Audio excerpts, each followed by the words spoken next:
ఇప్పుడు వాడుకలో శ్రీకృష్ణ రాయబారం. ఈ నాటకం తెలియని వారు బావా ఎప్పుడు వచ్చింది నీవు అయినను పోయి రావలేను హస్తినకు చెలియో చెల్లగో మరియు జెండాపై కపిరాజు లాంటి గొప్ప పద్యాలని ఒకసారైనా వినని తెలుగు వాళ్ళు ఉండరు. అజ్ఞాతవాసం తర్వాత పాండవులకు రాజ్యభాగం ఇవ్వనని దుర్యోధనుడు అనడంతో యుద్ధమేఘాలు కమ్ముకుంటున్నారు. వివిధ రాజుల మద్దతు కూడగట్టుకునేందుకు ఇరు శిబిరాలు ప్రయత్నాలు చేస్తున్నాయి. యుద్ధంతో జరిగే బంధునాశనానికి మనసొప్పగా ధర్మరాజు శ్రీకృష్ణుడిని రాయబారిగా పంపి కనీసం 5 ఊళ్ళు ఇవ్వమంటాడు. మన నోవాయమనబడి ప్రబోధం, ప్రభాసం, ప్రమోదం మరియు ప్రకాశం తరగతుల నుండి పిల్లలు ఆ గురుసభలో జరిగే వాదోపవాదాలతో రక్తి కట్టించడానికి మనందరినీ 5000 ఏళ్ల చరిత్ర పుటల్లోకి తీసుకువెళ్ళడానికి వచ్చేస్తున్నారు. తెలుగు పద్య నాటకానికి మకుటమైన ఈ నాటకాన్ని చూసి ఆనందించండి.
మనకన్నా ముందే దుర్యోధనుడు ఇక్కడికి వచ్చి ఉన్నాడే. బహుశా శ్రీకృష్ణుని తన పక్షం వహించమని అడగటానికి వచ్చాడేమో. శ్రీకృష్ణుడు పాండవ పక్షపాతి అన్న అపోహ అందరిలో ఉన్నదేగా. కానీ వాసుదేవుడు పాండవ పక్షపాతి కాదు, ధర్మ పక్షపాతి.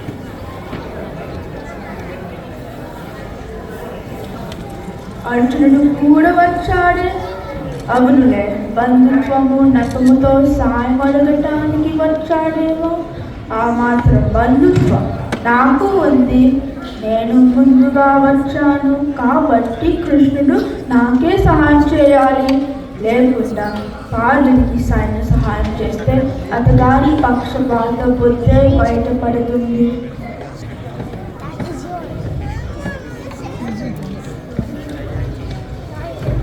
అర్జున, ఎక్కడ నుండి రాక ఎటుకు ఎల్లరూ సుకులే కదా. యశోబాకులు నీ దన్నలను, భవ్య మనస్కులు నీదు తమ్ములు. జక్కగా నన్నవారే భుజసారి ప్రకోదరుడగ్రజుడాజ్ఞకు దక్కక నిల్చి శాంతు గతిదాను జరించునే తెలుపు మర్జున. బాబా బాబా ఎప్పుడు వచ్చి తీరు సుగులే ప్రాతల్ సుటుల్ చుట్టముల్ నీ వాలభ్యము పట్టు కర్ణుడును మన్నీరున్ సుగోపేతులే నీ వంశోన్నతి కోరు భీష్ముడును నీ మేల్కోరు ద్రోణాది భూదేవులు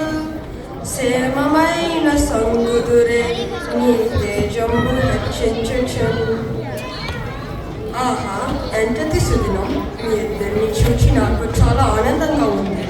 మీరు వచ్చిన పని తెలుపండి. నేను వచ్చి చాలాసేపు అయింది. కృష్ణ కౌరవ పాండవుల మధ్య యుద్ధం రాబోతుంది. నీవు మాకు కావాల్సిన వారిని కాబట్టి నిన్ను మా పక్షం వహించి సహాయం చేయమని కోరడానికి వచ్చాను. కానీ ఇక్కడికి నేను ముందు వచ్చాను. కావున యుద్ధంలో నీవు మా తరపునందు. అలాగా మీరెరువురు రాబోవు కురుక్షేత్ర సంగ్రామంలో నన్ను నీ పక్షం వహించమని అడుగుడుకు వచ్చారా? మీరు అడుగుతున్నది సమంజసమే. నేను మీ ఇద్దరికి కావాల్సిన వాడిని, మీరిద్దరు నాకు ఆప్తులు, నేను సాయం చేయగలవాడిని. కాకపోతే ముందు ఎవరికినేది తేల్చుకుందాము. సుయోధన, నీవు ముందుగా వచ్చాను చుంటివి, కానీ నేను ముందుగా చూసినది అర్జునుడిని. మీ ఇద్దరికి సమన్యాయం చేయవలసిన బాధ్యత నాపై ఉంది. ముందుగా చూశాను నిన్ను కనుక పాడినందున అర్జున, తొలుత నీవు ఎంపిక చేసుకో. బాగా ముందు వచ్చిన నన్ను కాదని అర్జునుడికి భాగం ఇస్తానడమే కాకుండా ముందుగా ఎంచుకున్న అవకాశం అతిథికి ఇస్తున్నావా? న్యాయమేనా? ఆగవయ శోధన, నీవు స్వతంత్రుడివి, కానీ అర్జునుడు తన అన్నకి ఆధీనుడు మరియు చిన్నవాడు. మనము ఏదో నిర్ణయం చేసి పంపితే ధర్మరాజుకి నచ్చకపోతే మనం మోసం చేశామని ఆరోపిస్తాడు కదా. కానీ ఇప్పుడు నీ తమ్ముడు కోరుకున్నదే చామని చెప్పవచ్చు.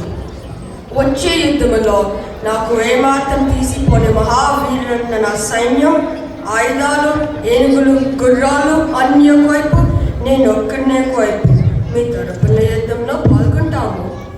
ఇంకొక విషయం, నేను మీకందరికీ ఆప్తుని నగర్చే. నేను యుద్ధం చేయను, ఆయుధం ధరించను.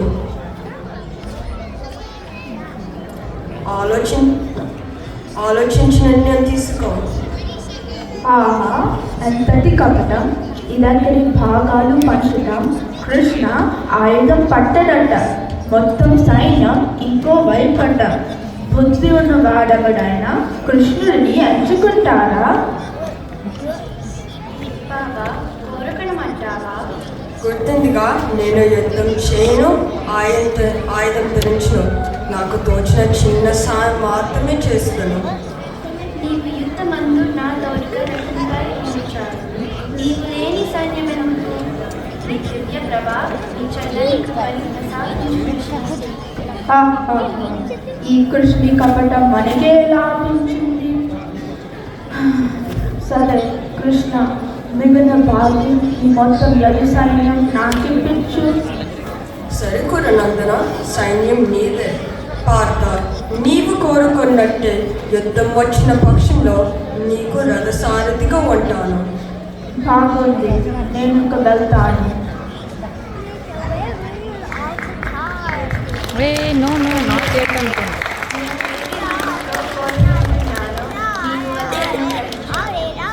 అన్నగారు మీతో ప్రయత్నాల గురించి మాట్లాడాలని అనుకుంటున్నారు. ఒక్కసారి మా ఇంటికి రా బాబా. సరే, వెళ్దాం.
సంబోధన రాబోయే కాలం గురించేమో కానీ ప్రస్తుతానికి నాకు రాజ్యమే లేని నేను ఈ పిలుపుకు తగను.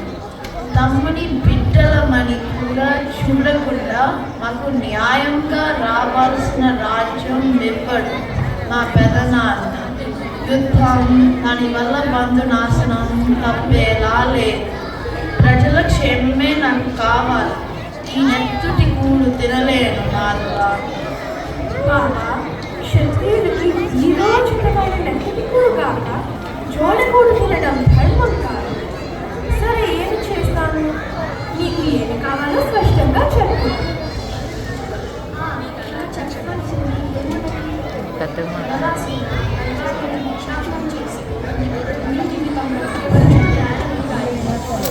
అమ్మా ద్రౌపది, నిన్ను ధర్మరాజు చంపాలని అనుకున్నది చెప్పనివ్వు. కాదు, వాసుదేవ, ఇది పెద్దగా నీవు నీ మాట్లాడుకోవట్లేదు. తమ్ముడు సాతికితో వెళ్ళి ఒక మారు సంధి ప్రయత్నం చేయి. ఎందుకు సందేహమని? 5 ఊళ్ళు ఇస్తే చాలడా? ఆహా, కాల వైపరీత్యం. మహావీరమైన పాండురాజు కుమారులకు ఒక్కొక్కరికి ఒక్కో ఊరు భవనం యాచించిన స్థితి వచ్చినదే. మా ఇళ్ళని అమ్మానించిన వారితో సంధికి ప్రయత్నిస్తున్నారు. ఈ దుర్యోధన దుశ్శాసనాల కులకాంతను ప్రారంభించిన మీకు నా చేతులు చావు తప్పదు. నిండు సభల అమ్మానించినప్పుడు నీ పౌరుషం ఉండేందుకు అస్మాదుల ప్రగల్భాలు పలుకుతాడు. శాంతించండి. శాంతి ప్రవచనాలతో మన రక్తం వెప్పులో చల్లబడింది. శత్రువులు చాలా బల సంపన్నులు, మనకు అంతటి బలం లేదు. మనమే జయిస్తామని చెప్పలేము. ఆలోచిస్తే సంధి చేసుకునటమే ఉత్తమం. ధర్మనందన, నీది నీ తమ్ముళ్ళ బలపరాక్రమాలు గుర్తించుకుని మాటలు అంటున్నావా? నీ తమ్ముళ్ళు ఒక్కొక్కరు ఒక్కో దిక్కునే చూపించగలరు. వాళ్ళని యుద్ధంలో గెలవగలిగే వారున్నారా? ఓయ్ కృష్ణ, మా అన్నగారు అడుగుతుంది ఒకటైతే నీకు చేయబోయేది వేరుగా ఉన్నది. నీకు యుద్ధం మీద ఉన్న ప్రేమతో సంధికి చెడగొడుతుంది. మహాపరాక్రమవంతుడు భీమసేనుడి మాటలేనా ఇది? ద్రౌపదిని అనుమానించిన దుశ్శాసని రోగులు చీల్చి రక్తం త్రాగుతానని, దుర్యోధనుడి తొడలు వినకొడతానని భయంకరమైన ప్రతిజ్ఞలు చేసినది నేనా? మాటల్లేముంది, 100 అయినా అంచు నిలబెట్టుకోవడమే కష్టం. అవును, కానీ భీమసేనుడికి శాంతం అలంకారం కాదు. నేను బెదిరి వెనుకకు తగుచ్చానో లేక అన్న మాట మీద గౌరవంలో అణిగి ఉండను నాకు తెలుసులే. అన్నమాట అన్నగారి మాట మీద తప్పుతావా? అన్నన్నా, ఇటువంటి అవమానకర బ్రతుకున్న నేను జీవించుట కంటే మరణమే శరణ్యము. ఆగు భీమసేన.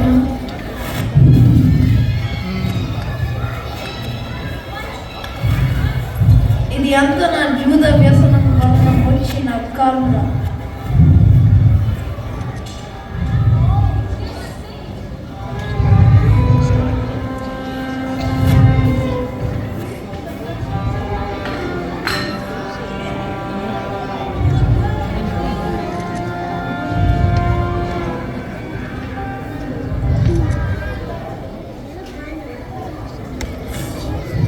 అర్జున, నీ అభిప్రాయం చెప్పు. మాకు ఏది మంచిదో, ఏది ఎలా చెయ్యాలో తెలిసిన సర్వజ్ఞుడు నీవు. రాయబారమునకు వెళ్ళునప్పుడు నేను చెప్పేది ఏముంటుంది? భీష్మ, ద్రోణ, కర్ణాది మహావీరులు అండగా ఉన్న సుయోధనుడు ఎందుకు సంధి కప్పుకుంటాడు? నా మాటగా భీష్మ, ద్రోణులని వారి కళ్ళ ముందు దుర్యోధనుడు తప్పు చేస్తున్నా ఎందుకు మందలించడం లేదు? పౌత్రులు, ఛాత్రులు తప్పు చేసిన తప్పే కదా అని అడుగు.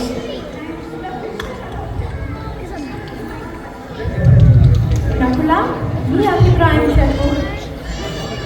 జనార్దన, మేము అడవికి వెళ్ళే నాటికి మాకు రాజాస లేదు, వారికి దుర్బుద్ధి లేదు. మేము కష్టాల కోర్చి భాగం కోరే సమయానికి వారికి దురాశ పుట్టింది. మన వైపు విరాట నృపల దుష్టద్యుమ్న వంటి మహాయోధులు జగద్రక్షకుడవైన నీవు ఉండగా నాకు సంధి అయిన సమరమైన ఒకటే. చిన్న బావ సహదేవా, మీరేమంటావు? నన్ను అడిగినారు కనుక చెబుతున్నాను. మాయాజూదంలో రాజ్యము అపహరించినారు.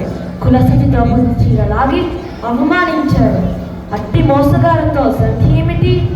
త్వరలో ఖండన నేటి మాట, బలవంతుడెవ్వడో వంటి ధరం, పోరం జయమో పరాజయమో రాధ, గెలిచి రాజన్యులందరూ మెచ్చని ధర ఏలుకొందము అటు కాదా, చచ్చి స్వర్గమునందిరగవచ్చును మంచి క్షత్రియులకింతే గండులేదచుట. కావున ఈ సంధి మాట పక్కన పెట్టి రణబేరి మ్రోగించండి.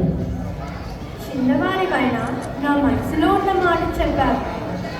అన్న వినబాండవా, నా బాధ వినవా?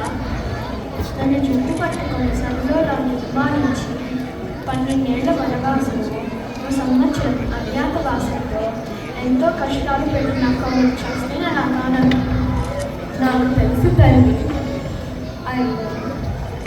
అయినను పోయినా హస్తులకు అచ్చని సంధి మాట ఎట్లయినను శత్రురాజుల బలాబల సంపద చూడవచ్చు. నీ మానసమందు నలుగు నలువారము తీర్పగవచ్చు. సమాధానము నీ విధానమును తాతయు వచ్చయు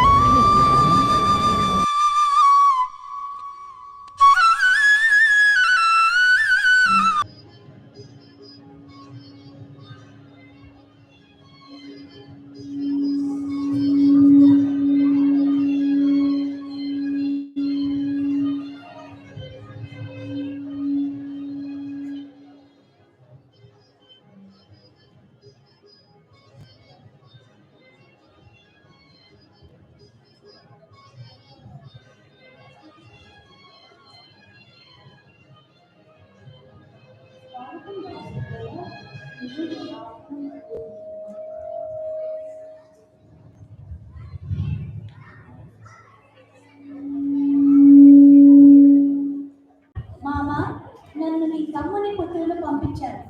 వారికి రావలసిన సగభాగం ఇవ్వమని, ఇష్టం లేకపోతే కనీసం 5 ఊళ్ళు ఇమ్మని చెప్పమన్నారు. ఇది స్వతంత్రంగా ఆలోచించి నిర్ణయం తీసుకుంటావో, లేక నీ కొడుకుల మాట విని కురువంశ నాశనానికి బాట వేస్తావో తేల్చుకో. అల్లుడా వాసుదేవ, అన్ని తెలిసిన వాడిని ఇట్లా మాట్లాడుతున్నావా? నేను ఏనాడు స్వతంత్రుడిని, గుడ్డివాడి నేను. ముందు నా తమ్ముడు పాండురాజు, తర్వాత నా పుత్రుల మీద ఆధారపడి ఉన్నాను. పరాధీనత నాకు తప్పనిసరి. నేను ఏం చేయగలను? తెలుసు, పెద్దవాడి వల్లి అట్లాంటిది.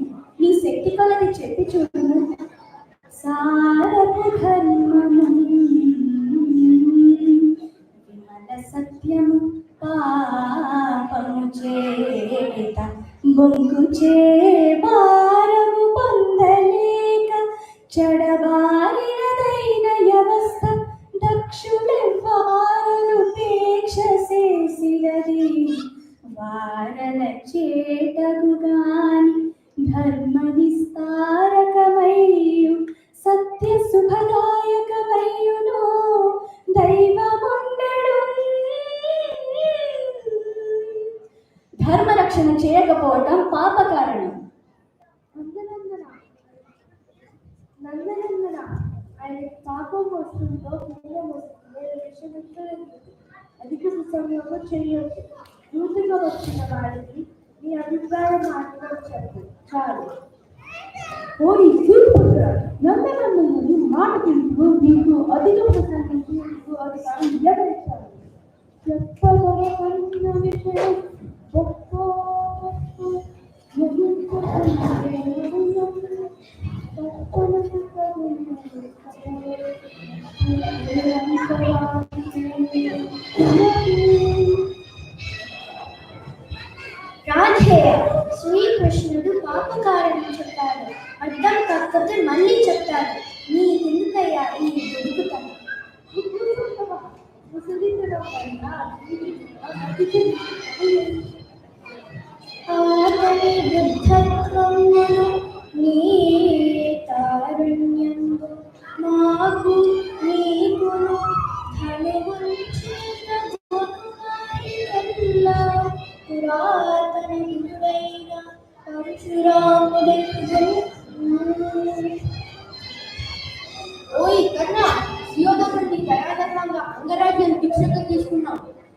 శత్రువులకు నీతి వాక్యం ఉపదేశించినది. న్యాయపక్ష పాత్ర ప్రభువుల చిత్తానికి మనకు ఎత్తనక్కర్లేదు. న్యాయపక్ష పాత్ర ప్రభువుల చిత్తానికి మనను ఎత్తనక్కర్లేదు అని కదా అన్నావు. ఆనాడు హిందూ సభలో ద్రౌపదిని రాకు వచ్చినప్పుడు తర్వాత న్యాయపక్ష పాత్రులైన ఈ భీష్మ ద్రోణం గౌరవమైనది. ఇకన్నా అది గొప్ప కార్యమైన వారు పొగిడారా? ఆనాడు 4 ధర్మపాత్రలు పలకగానే గొప్పవాడి అయిపోయావా?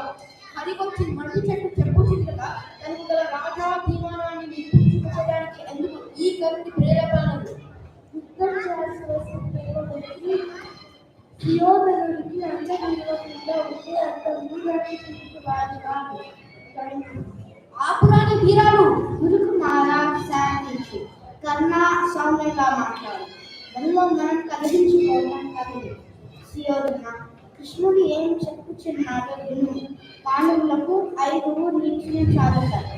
భీష్మ, ద్రోణ, కృపాచార్యులు సంధి మంచిదని అభిప్రాయపడుచున్నారు. కుమార వారికి రావాల్సిన పాండవుల కోరిక ధర్మమైనది. నీ తండ్రి గారి మాట వినము. నీకంత రాజ్యం ఉండగా వాళ్ళకి 5 వేస్తే నీకు తగ్గేదేమున్నది? కురు వంశంలో తమ్ముడు కుటుంబాలలోనే రాజ్యం నడుస్తూ వస్తోంది. పైగా భీముడు జరాసంధ హిడింబ కీచుకులను చంపాలని విన్న దగ్గర నుండి నాకు చాలా భయంగా ఉంది. యుద్ధం వస్తే ఏమి జరుగునో?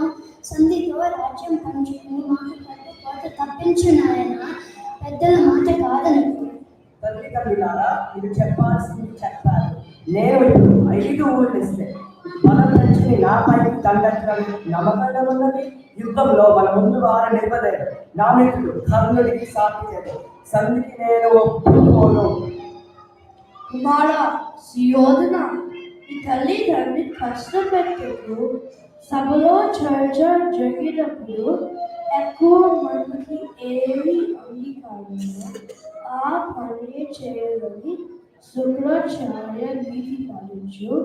అందరూ చెప్తున్నట్టు సంధి చేసుకో.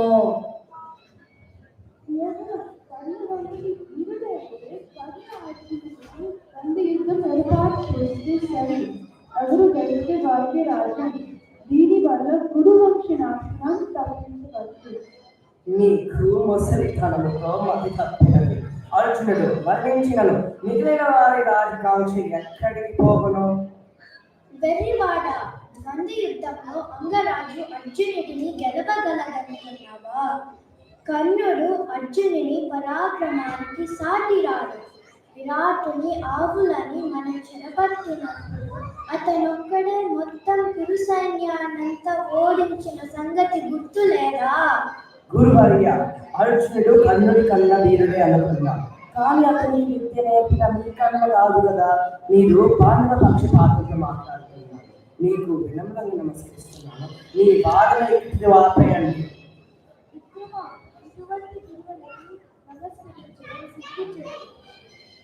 నా చేతుల్లో చచ్చావురా. గురుపుత్ర, రణచక్రమంతా తన చేతి మీద నడపాలని కర్ణుడి కోరిక. తన మనోరథమే చెల్లనేమో.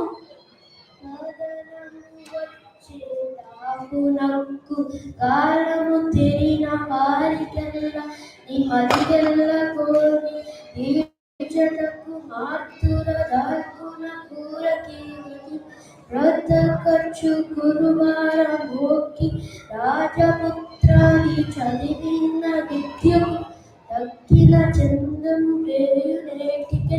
సుయోధన, యుద్ధము కావాల్సినప్పుడు నీ పక్షమున వారితో మాట్లాడాల్సిన మాటలేనవి.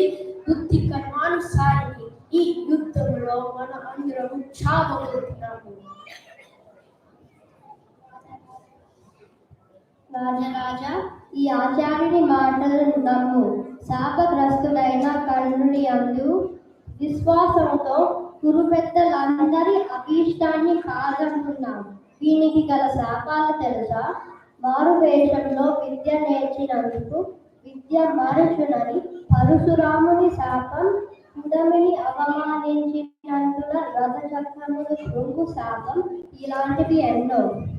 అన్న, వీరంత పాండవ పక్షపాతంతో మన ఎప్పుడు తప్పు లోపపట్టి యత్నిస్తున్నారు. నిష్ఠురాలు ఆడుతున్నారు. వీరు కుటిల మనస్కులు. ఇటువంటి దురాహంకారులతో బాధలేలా మామా పోదాము. అంత తొందరలకు మనమందరము కలిసి వెళ్ళవద్దు. నేను చెప్పాలనుకున్నది చెప్పనండి. చెల్లియో చెల్లకో తమకు చేసిన ఎక్కులు సైచిరందరం తొల్లి గతించే నేడు నన్ను దూతగా పంపిణి సంధిసేయ నీ పిల్లలు పాపలు ప్రజలు పెంపు వహింపగ పొందు చేసేదో ఎల్లి గడంబుగూర్చెదో ఏ పడ చెప్పుము కౌరవేశ్వరా.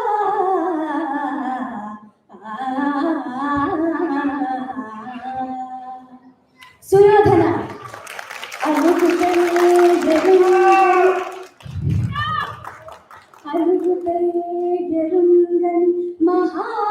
మహామహితాత్ముడు అజాత శత్రుడే అదిగిన నాడు సాగరములన్నీయు ఏకము కాకపోవు ఈ కర్ణులు 10,000 ఒత్తులు ఛత్తులు రాజరాజ నా పలుకులు విశ్వసింపుము విపన్నులలో పగులగావు నల్లరన్.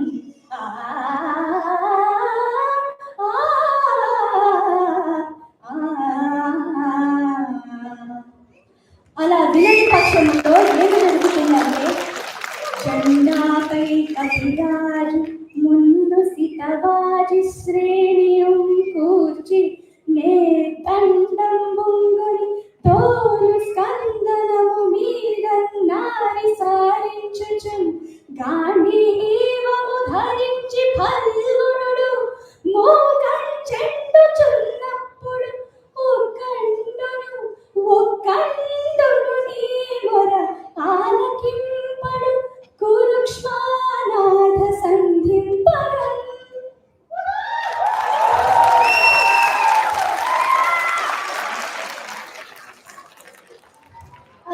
నేను చెప్పింది గుర్తుంది కదా, ఈ కృష్ణుడికి తగిన శాస్తి చేయాలి. యాదవుడు నోటికి వచ్చేది పేరుతున్నాడు.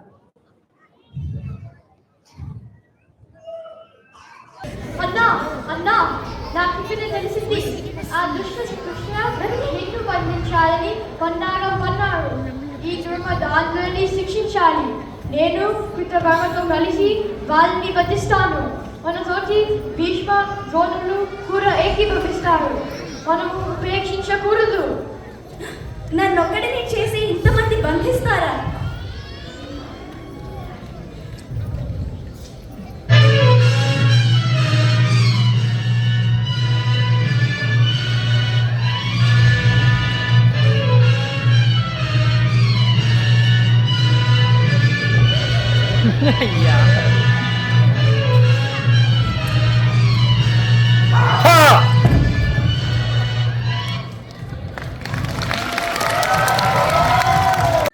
సుదేవసుతం దేవం కంసచాణూరమర్దనం దేవకీ పరమానందం కృష్ణం వందే జగద్గురుం కృష్ణం వందే జగద్గురుం. అతసీ పుష్ప సంకాశం హారనూపురశోభితం రత్నకంకణకేయూరం కృష్ణం వందే జగద్గురుం కృష్ణం వందే జగద్గురుం. కుటిలారక సంయుక్తం పూర్ణచంద్రనిపాననం విలసత్కుండలధరం కృష్ణం వందే జగద్గురుం కృష్ణం వందే జగద్గురుం. శ్రీవత్సాంకం మహోరస్కం వనమాలా విరాజితం శంఖచక్రధరం దేవం కృష్ణం వందే జగద్గురుం కృష్ణం వందే జగద్గురుం కృష్ణం వందే జగద్గురుం. కృష్ణ నీ నిజ రూప దర్శనంతో మా జన్మ తరించింది స్వామి.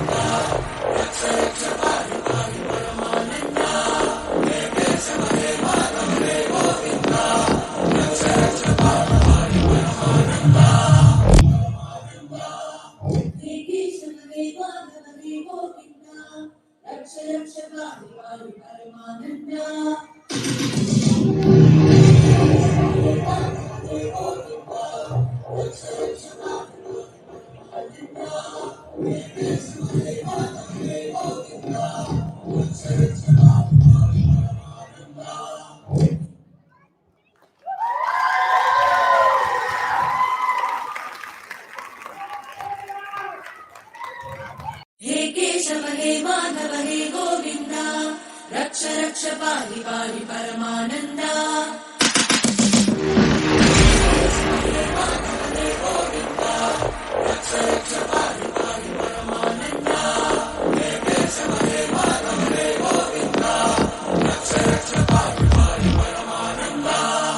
हे केशव हे माधव हे गोविन्द रक्ष रक्ष पाहि पाहि परमानन्दा